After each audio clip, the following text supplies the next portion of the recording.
नमस्कार, मी विशाल परदेशी. महाराष्ट्राची खबरबात या बुलेटिनमध्ये आपलं सगळ्यांचं स्वागत. जाणून घेणार आहोत सकाळपासून आतापर्यंतच्या महत्त्वाच्या घडामोडी. सुरुवात करूयात. उद्धव आणि राज ठाकरे पुन्हा एकदा आमने-सामने आलेत. आजारपणामुळे उद्धव ठाकरे काही काळ राजकारणापासून दूर होते आणि त्यावरूनच बरेच आरोप प्रत्यारोप झाले. शिवसेनेतील बंडानंतर शिंदे समर्थक आमदारांनी हाच मुद्दा पुढे केला होता. आता मनसे अध्यक्ष राज ठाकरेंनी याच मुद्द्यावरून टीका केल्यामुळे राजकीय वादाला तोंड फुटले. ठाकरेंमध्ये राजकीय भाऊबंदकी, एकमेकांवर टीकेचा भडीमार, दौऱ्यांवरून राजकीय सामना, राज्यात पुन्हा ठाकरे विरुद्ध ठाकरे.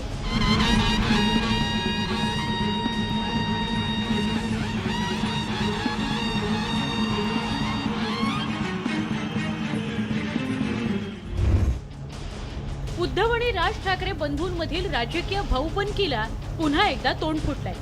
हे दोन्ही नेते एकमेकांवर टीका करण्याची एकही संधी सोडत नाहीत. आजारपणामुळे राजकीय सभा आणि मेळाव्यांपासून दूर असलेले उद्धव ठाकरे पुन्हा एकदा सक्रिय झाले.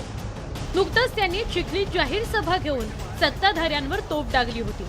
तसंच लवकरच ते राज्याचा दौरा करणार आहेत. मात्र यावरून ठाकरे बंधूंमध्ये राजकीय सामना रंगल्याचं पाहायला मिळत आहे. मनसे अध्यक्ष राज ठाकरेंनी त्याला सुरुवात केली आणि मग हे शाब्दिक युद्ध वाढत गेलं. काल परवाकडे मुख्यमंत्री पदावरती असलेले आणि आता बाहेर पडलेले, मुख्यमंत्री पदावरती असताना बघितलं, तब्येतीचं कारण सांगून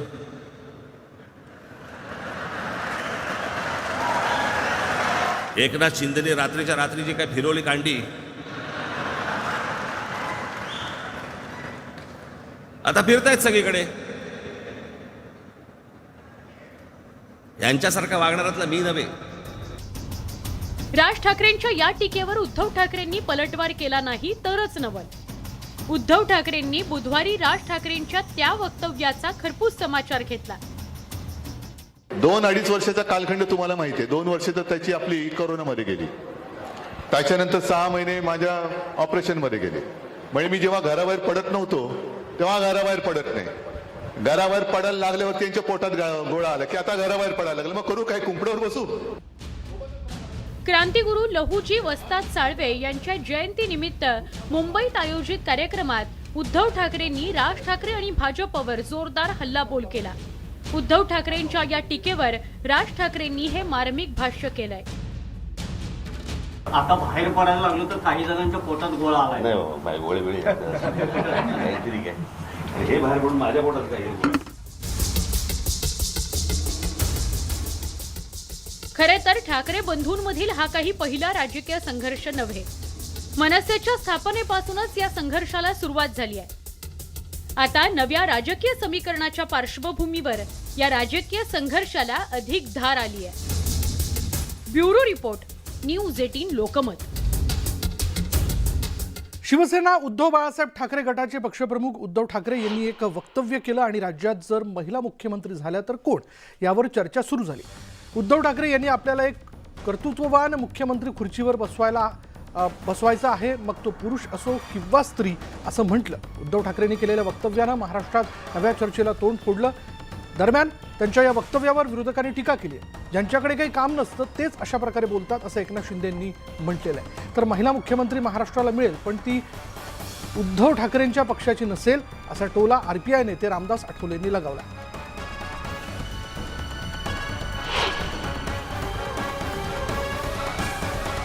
पहिली महिला मुख्यमंत्री, ठाकरेंच्या पक्षाला हवी महिला मुख्यमंत्री. कोणत्या महिला नेत्याला मिळणार मुख्यमंत्री पदाचा मान? महाराष्ट्राला अजून महिला मुख्यमंत्री मिळालेली नाही. यापूर्वी अनेक वेळेला महिला मुख्यमंत्री पदाच्या दावेदारांच्या बद्दल चर्चा मात्र झाली आहे, पण महाराष्ट्राला महिला मुख्यमंत्री मिळालेली नाही. उद्धव ठाकरे यांनी एका कार्यक्रमात महाराष्ट्राला महिला मुख्यमंत्री मिळायला हवी अशी भूमिका मांडली. तुम्ही जे सांगितलं की मला परत मुख्यमंत्री बनायचे, मला मुख्यमंत्री करण्याची किंवा माझे मुख्यमंत्री, पण माझ्या हक्काचा, आपल्या शिवशक्ती, लवशक्ती, भीमशक्तीचा एक कर्तबगार माणूस, मग ती महिला असेल किंवा पुरुष असेल, आपल्याला मुख्यमंत्रीपदी बसवायचे. महिला मुख्यमंत्री कोण होणार म्हटल्यानंतर सुप्रिया सुळे, पंकजा मुंडे, रश्मी ठाकरे, किशोरी पेडणेकर, नीलम गोरे, नवनीत राणा, चित्रा वाघ, प्रणिती शिंदे आणि यशोमती ठाकूर अशी काही महिलांची नावं चर्चेत आणली जात आहेत. महिला मुख्यमंत्री महाराष्ट्राला मिळेल पण ती उद्धव ठाकरे यांच्या पक्षाची नसेल असा टोला आरपीआयचे नेते रामदास आठवले यांनी लगावलाय. महिला मुख्यमंत्री पाहायला मिळेल असं ते म्हणालेले आहेत, परंतु माननीय उद्धव ठाकरे यांचं जे मत आहे त्याप्रमाणे त्यांना मला वाटतं की आता त्यांच्याकडे कोण महिला आहे काय माहीत नाही आहे, आणि कोणी महिलाही त्यांच्याकडे असल्या तरी त्यांचा मुख्यमंत्री होण्याचा प्रश्नच येत नाही आहे. मुख्यमंत्री आमचा होणार आहे, आमच्या महायुतीचा एनडीएचा होणार आहे. मुख्यमंत्री एकनाथ शिंदे यांनी उद्धव ठाकरे यांच्या या वक्तव्याची खिल्ली उडवली. सध्या कामधंदे नसलेले लोक असे विषय मुद्दामून चर्चेत आणतात असा टोला त्यांनी लगावला. उद्धव ठाकरे म्हणतात की राज्याला पहिली महिला मुख्यमंत्री लवकरच मिळेल. अच्छा नाही, त्याच्यावर मला काय भाष्य करायचे आवश्यकता वाटत नाही. राज्य सरकारचं काम सुरू आहे.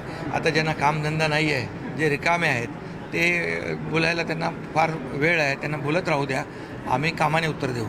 नाही म्हणायला काँग्रेसच्या दिवंगत नेत्या प्रभा राव आणि माजी राष्ट्रपती प्रतिभाताई पाटील यांची नावं काही काळ महाराष्ट्राच्या मुख्यमंत्रीपदाच्या शर्यतीत होती, पण तो इतिहास झाला. भविष्यात मुख्यमंत्रीपदाची माळ कोणत्या महिला नेत्याच्या गळ्यात पडते हे पाहणं औत्सुक्याचं आहे. Bureau report, news 18 Lokmat. आणि यानंतर सांगलीवरून एक ब्रेकिंग न्यूज अशी आहे की जतच्या दुष्काळी भागात थेट पाणी सोडून कर्नाटक सरकारने पुन्हा महाराष्ट्र सरकारला डिवचलंय. कर्नाटक सरकारकडून जतच्या तिकोंडी भागात पाणी सोडण्यात आलंय. कर्नाटकच्या तुपची बबलेश्वर पाणी योजना ओव्हरफ्लो करून या दुष्काळी भागात कर्नाटकने पाणी सोडलं. आधी कर्नाटकमध्ये येण्याचं निमंत्रण आणि आता थेट दुष्काळी भागातल्या गावात पाणी सोडण्यात आलंय. एक दिवसात तिकोंडे इथल्या साठवण तलाव जो आहे तिथला साठवण तलाव तो कर्नाटकच्या सोडलेल्या पाण्यामुळे ओव्हरफ्लो झाला.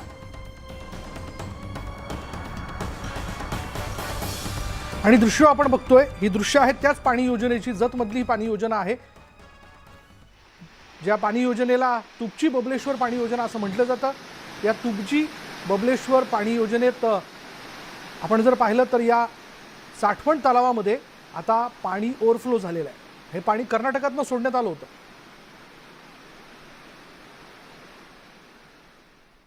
पुढे बघूया, सर्वोच्च न्यायालयात महाराष्ट्र कर्नाटक सीमा वादावर पुढील आठवड्यात सुनावणी होणार आहे.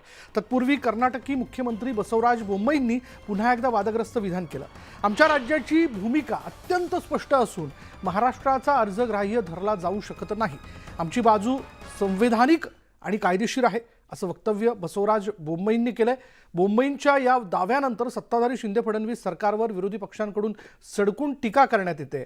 कर्नाटक सरकारने सोलापूर, अक्कलकोट आणि जतमधील 40 गावांवर हक्क सांगितल्यानंतर राज्यातील वातावरण चांगलंच तापले. दरम्यान महाराष्ट्र सरकारने सीमा प्रश्न समन्वयक मंत्री म्हणून उच्च शिक्षण मंत्री चंद्रकांत पाटील आणि उत्पादन शुल्क मंत्री शंभूराज देसाई यांची गेल्या आठवड्यात नियुक्ती केली आहे. हे मंत्री 3 डिसेंबरला बेळगाव दौऱ्यावरती जाणार आहेत.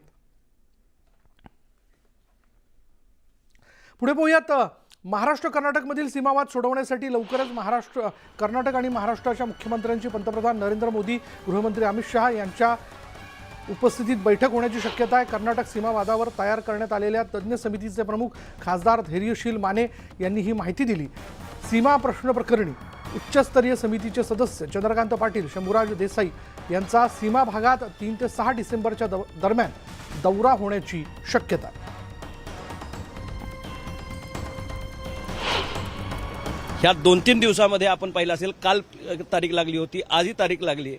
मला निश्चितपणे खात्री आहे सन्माननीय मुख्यमंत्री, उपमुख्यमंत्री यांच्याबरोबर आमचा प्रयत्न असा चालू आहे. आता मला तज्ज्ञ समितीचा त्या ठिकाणी अध्यक्ष नेमल्यामुळे अमितजी शहा साहेबांच्या बरोबर, सन्माननीय पंतप्रधानांच्या बरोबर आणि हे दोन्ही राज्याचे मुख्यमंत्री एकत्र बसून याच्यामध्ये काही कॉमन अजेंडा ठेवून काही प्रोग्राम आखता येईल का, जेणेकरून मराठी भाषिक जो तिथला आहे, जो पिचलेला आहे, जो अन्यायग्रस्त आहे, सीमा भागात मी स्वतः राहतो, त्याच्यामुळे तिथली व्यथा आणि तिथल्या अडचणी मला स्वतःला माहिती आहेत.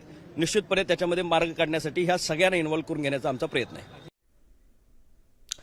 पुढे आपण बघणार आहोत एक महत्त्वाची बातमी अशी की संजय राऊत नित्यनेमानं सकाळी पत्रकार विरोधकांवर तुटून पडतात. संजय राऊत अत्यंत त्वेषाने विरोधकांचा समाचार घेतात. मात्र संजय राऊतांच्या पत्रकार परिषदेची उदय सामंत यांनी खिल्ली उडवली आहे. सत्ता गेल्याचं दुःख संजय राऊतांना सतावत असल्याचा टोला सामंत यांनी लगावला. करून राजकारण कसलं करतात? वीर सावरकरांविषयी जर प्रेम एवढं उफाळून आला असेल, आमचं तर आहेच, तर द्या ना भारतरत्न त्यांना. हे जे सरकार आहे सध्याचं, जरा खोके सरकार म्हणून ते अख्ख्या देशात कुख्यात झाले. त्या सरकारमध्ये स्पर्धा लागली आहे का? म्हणजे स्वाभिमान, इतिहास, अभिमान, हिंदुत्व या मुद्द्यावर शिवसेना सोडून गेले. मग छत्रपतींचा अपमान हिंदुत्वाचा अपमान नाही. संजय राऊतांचे हे आक्रमक बाईट ऐकून सगळ्यांच्या मनात हाच प्रश्न येतो की संजय राऊत को गुस्सा क्यों आता है.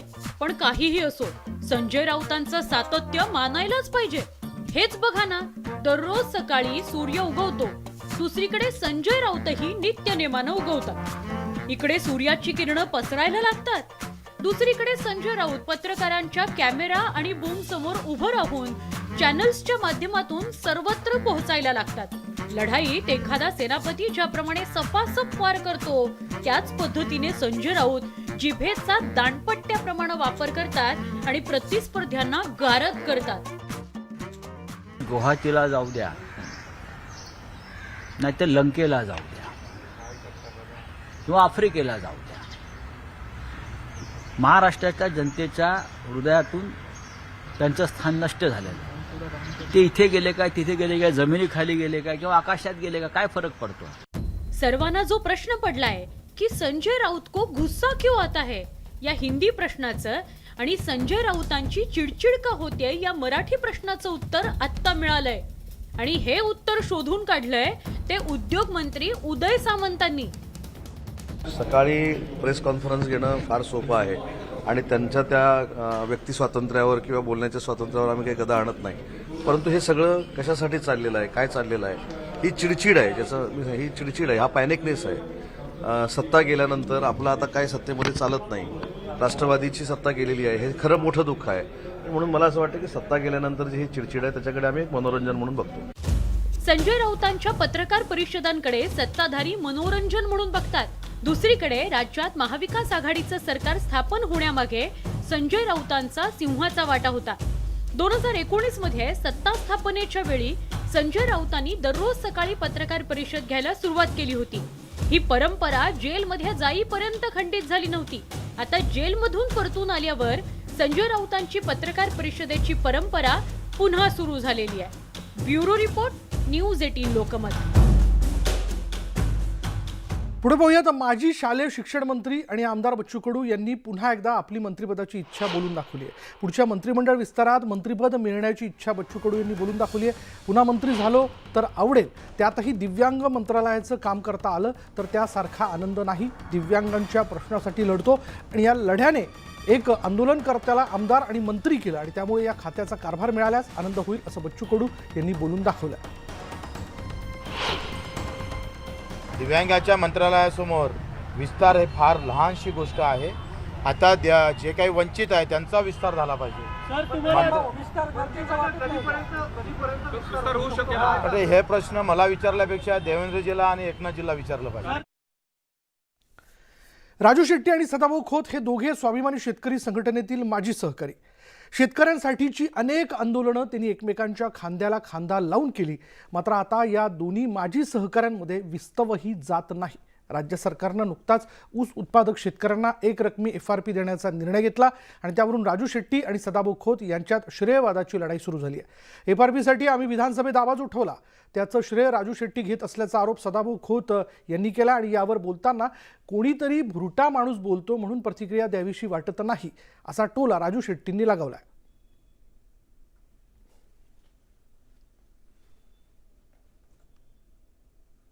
सदाभाऊ असं म्हणतात की आम्ही विधानसभेमध्ये, विधान परिषदेमध्ये हा मुद्दा पुढे घेतला आणि त्यानंतर आता आमचं सरकार आल्यानंतर जी मागणी आहे ती मागण्या पूर्ण करण्यात आली. कुणीतरी भुरटा माणूस काहीतरी बोलतोय म्हणून त्याच्यावर प्रतिक्रिया व्यक्त करावं असं मला वाटत नाही. आता बातमी आहे प्रदेश काँग्रेसमधील यादवीची. महाराष्ट्रात राहुल गांधींच्या नेतृत्वात भारत जोडो यात्रेमध्ये प्रदेशाध्यक्ष नाना पटोले आणि ज्येष्ठ नेते अशोक चव्हाण एकत्रित सहभागी झाले होते. मात्र एकत्र स्टेजवर दिसणाऱ्या या काँग्रेस नेत्यांमध्ये आलबेल नसल्याचंच वास्तव समोर आलंय. मुंबईतील प्रदेश काँग्रेस कार्यालय उद्घाटनातून थेट प्रदेशाध्यक्ष नाना पटोलेंनाच वगळल्याचं पाहायला मिळालं आणि या कार्यक्रम उद्घाटनाचं निमंत्रणच नाना पटोलेंना पाठवण्यात आलं नाही. त्याऐवजी अशोक चव्हाणांच्या उपस्थितीत या कार्यालयाचं उद्घाटन पार पडलं. त्यामुळे प्रदेश काँग्रेसमधील नाना पटोले विरुद्ध अशोक चव्हाण यांच्यातील संघर्ष समोर आला.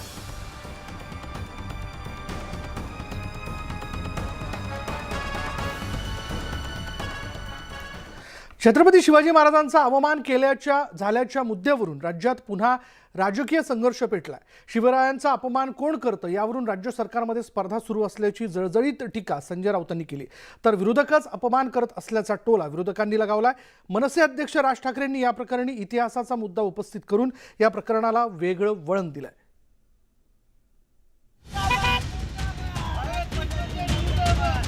राज्यातल्या रस्त्यांवर आंदोलनाचा वणवा पेटलाय. मागच्या काही दिवसांपासून सुरू झालेला हा आंदोलनाचा वणवा शमण्याचं नाव घेत नाहीये. पर्यटन मंत्री मंगलप्रभात लोढा यांनी छत्रपती शिवाजी महाराज यांची आग्र्यातून सुटका आणि एकनाथ शिंदे यांचं बंड यांची तुलना केली. त्याआधी राज्यपाल भगतसिंह कोश्यारी यांनी छत्रपती शिवाजी महाराज जुन्या काळातले आदर्श होते असं वक्तव्य केलं. छत्रपती शिवाजी महाराज यांनी औरंगजेबाला 4 पत्र लिहिल्याचं वक्तव्य भाजपचे प्रवक्ते सुधांशू त्रिवेदी यांनी केलं होतं. या सगळ्यावरून संजय राऊत यांनी जोरदार हल्लाबोल केलाय. हे जे सरकार आहे सध्याचं जरा खोके सरकार म्हणून ते अख्ख्या देशात कुख्यात झालेलं आहे. त्या सरकारमध्ये स्पर्धा लागली आहे का, कोण सगळ्यात जास्त छत्रपतींचा अपमान करेल आणि त्याला काही मोठं बक्षीस वगैरे लावलं आहे का दिल्लीने. कोण बनेगा करोडपतीसारखं, कोण करेगा छत्रपती का अपमान, असंच दिसतं आहे. जो उठतोय तो रोज एक बीजेपीचा किंवा त्यांचा प्रमुख माणूस छत्रपतींचा अपमान करतोय. छत्रपती शिवाजी महाराजांची कुणासोबतही तुलना होऊ शकत नाही असं उदय सामंत यांनी स्पष्ट केलं. तर गोपीचंद पडळकर यांनी संजय राऊत यांचा खरपूस समाचार घेतला. महाराष्ट्र राज्याचं आराध्य दैवत तर छत्रपती शिवराय आहेतच, पण देशाचे देखील आहेत. त्याच्यामुळं छत्रपती शिवाजी महाराजांचा जो कोण अनादर करेल त्याच्यासोबत आम्ही असू शकणार नाही आणि त्यांच्याशी आम्ही सहमत असणार नाही. हे स्वतः मुख्यमंत्र्यांनी सांगितल्यानंतर रोज रोज त्याच मुद्द्यावर बोलणं योग्य आहे असं काय मला वाटतं. छत्रपती शिवाजी महाराज हे हिंदुस्थानाचं आराध्य दैवत आहे. छत्रपती शिवाजी महाराजांच्या बद्दल नितांत आदर सगळ्या लोकांना आहे, त्यामध्ये दुमत असायचं कारण नाही. परंतु एखाद्या विषयाचं राजकारण करण्यासाठी तुम्ही वारंवार तो विषय घेऊन तुम्हीच महाराजांचा अपमान करताय. जी लोक वारंवार या विषयामध्ये बोलतायत, काही लोकांनी स्टेटमेंट केली त्याची माफी मागितली, तो विषय लगेच सोडून दिला पाहिजे. राज्यात अनेक विषय आहेत. इतिहास आणि वर्तमान यात सध्याचं राजकारण अडकून पडलंय. या मुद्द्याकडे लक्ष वेधत राज ठाकरे यांनी जातीच्या मुद्द्यावरून खडे बोल सुनावले. जाती पलीकडे जाऊन इतिहास पाहणं गरजेचं आहे. हे जे सध्या इतिहासाकडे जातीतनं पाहण्याचं जे पेव फुटलेलं आहे, काही ठराविक लोकांचंच आहे, ते अगदीच बोटभर लोकांचं, आणि तोही त्यांचा राजकीय स्वार्थ आहे त्याच्यातनं. छत्रपती शिवाजी महाराज म्हणजे महाराष्ट्राचा श्वास आहे. त्यामुळे शिवाजी महाराजांची कुणासोबतही तुलना केली असेल किंवा चुकीचा शब्द वापरला असेल तर महाराष्ट्र पेटून उठतो. त्यामुळे राजकीय संघर्ष टाळायचा असेल तर सगळ्याच नेत्यांनी जबाबदारपणे वक्तव्य करणं गरजेचं आहे. Bureau report, news 18 Lokmat. Mangal Prabhat लोढांनी एकनाथ शिंदेंची शिवाजी महाराजांसोबत तुलना केल्यानं विरोधकांनी टीकेची झोड उठवली होती. आता दीपक केसरकरांनी लोढांची पाठराखण केली आहे. आम्ही ज्यावेळी नाकाबंदी केली होती तेव्हा आम्ही लपून छपून राज्यात परत आलो होतो. आम्हीही गनिमी काव्याचा वापर केला होता आणि त्यामुळे लोढांना तो प्रसंग आठवला असेल, त्यामुळे त्यांनी हे वक्तव्य केलं असेल असं केसरकर म्हणाले. तर विनायक राऊतांनीही लोढांवर निशाणा साधला. आज ज्यावेळेला हिंदुत्वापासून महाराष्ट्राचं शासन वेगळ्या दिशेने जायला लागलं त्यावेळेला एक बंड घडलं. त्या बंडाची तुलना खरी तर छत्रपती शिवाजी महाराजांची व्हायला नको होती. हे स्वतः मुख्यमंत्री महोदयांनी सुद्धा सांगितलेलं आहे. तिथंच हा विषय संपायला पाहिजे होता. शिंदेसाहेबांची गाडी अडवण्याचा प्रयत्न झाला, त्या ठिकाणी सगळ्या पोलीस डिपार्टमेंटने सील केलेलं होतं. असं राजकारणामध्ये कधी चालतं का? आमदारांच्या मनामध्ये छत्रपती शिवाजी महाराजांबद्दल जाज्वल्य अभिमान आहे. त्यांनी शिकवलेली नीती आम्हाला माहिती आहे. छत्रपती शिवाजी महाराजांनी हिंदवी स्वराज्य स्थापन करण्यासाठी मोगलांच्या विरुद्ध लढत असताना वेगवेगळ्या युक्त्या क्लुप्त्या आखल्या होत्या आणि एकनाथ शिंदे यांनी केवळ स्वार्थासाठी स्वतः खाल्ल्या ताट्यामध्ये घाण केलेली आहे. ह्या दोघांमधला फरक आहे. त्यामुळे एकनाथ शिंदेंची पलायन किंवा गद्दारी आणि छत्रपती शिवाजी महाराजांची आग्र्याहून सुटका ह्याची तुलना करणाऱ्याची वैचारिक दारिद्र्य किती आहे ते दिसून येते. ब्रेकनंतर पुन्हा एकदा आपलं सगळ्यांचं स्वागत. ब्रेकनंतर पाहूया हनुमान चालीसा पठण प्रकरणी राणा दाम्पत्याला मुंबई सत्र न्यायालयाने वॉरंट जारी केलं आहे. त्यामुळे राणांच्या अडचणींमध्ये वाढ होण्याची शक्यता आहे. माजी मुख्यमंत्री उद्धव ठाकरेंच्या निवासस्थानासमोरील हनुमान चालिसा प्रकरणानंतर राणा दाम्पत्याविरोधात खार पोलीस ठाण्यामध्ये गुन्हा दाखल झाला होता आणि या प्रकरणी अटक झाल्यानंतर कोर्टाने काही अटींवर राणा दाम्पत्याला जामीन मंजूर केला होता. यामध्ये सुनावणीवेळी न्यायालयात हजर राहण्याची अटही त्यांना घालण्यात आली. मात्र राणा दाम्पत्याला 11 नोव्हेंबरपर्यंत हजर राहण्याचे निर्देश दिलेले असतानाही ते सतत गैरहजर राहिल्यानं अखेर कोर्टानं वॉरंट जारी केलं. सदर वॉरंट हे जामीनपात्र असून 5,000 रुपयांच्या जामिनावर वॉरंट रद्द करण्यात येणार आहे. माझी मुंबई स्वच्छ मुंबई या उपक्रमाचं उद्घाटन आज आमदार प्रवीण दरेकर यांच्या हस्ते करण्यात आलं. या मोहिमेअंतर्गत भाजप आमदार प्रवीण दरेकर यांनी दहिसर पूल ते रंगनाथ केसरकर मार्ग परिसरात स्वच्छता अभियान राबवलं आहे आणि यावेळी त्यांच्यासोबत नगरसेवक आणि आमदार मनीषा चौधरीही स्वच्छता अभियानात सहभागी झाल्या होत्या. पालकमंत्री मंगलप्रभात लोढा यांच्या संकल्पनेनुसार माझी मुंबई स्वच्छ मुंबई हा उपक्रम संपूर्ण डिसेंबर महिन्यात राबवण्यात येणार आहे.